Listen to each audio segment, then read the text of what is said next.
In this guide, I'm going to show you how you can join a group here in Roblox. Before we do dive into this guide, make sure to like the video though and subscribe to the channel with all notifications on. It really does help with the channel. It lets us know that you want more content like this. We'd greatly appreciate it. And if at any point throughout this guide you do have any questions, just ask them down in the comment section below and we can help you out further. I'm going to be doing my best to reply to every single comment down there. But this is actually super easy to do, and you can do this on a desktop using a browser or a mobile device as well. It's kind of up to you. But essentially, make sure that you are logged into Roblox, and once you are on the main screen like I am right now, go ahead and either hit more down in the very bottom, or you could just go ahead and navigate on this sidebar over here and select this little communities tab right here. Groups are essentially now called communities, which I know it can be a little bit interesting. I don't know why Roblox changed the name, but go ahead and select communities. And once you are in here, you'll see all the communities that you're already in. If you want to join a new one, go ahead and select see all, just like so. And you're going to see every single community that Roblox has,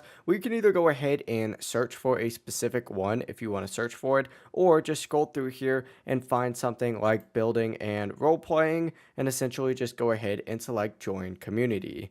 Once you do select join community, you'll see it pop up in this left hand sidebar, and anytime you want to just see all your communities, just select communities again and you're good to go. It really is as simple as that. If you guys do have any questions, just ask them down in the comment section below and we can help you out further. I'm going to be doing my best to reply to every single comment down there. Before you do leave this guide though, make sure to like the video and subscribe to the channel with all notifications on. It really does help with the channel and lets us know that you want more content like this. We'd greatly appreciate it. Have a great rest of your day though. Peace.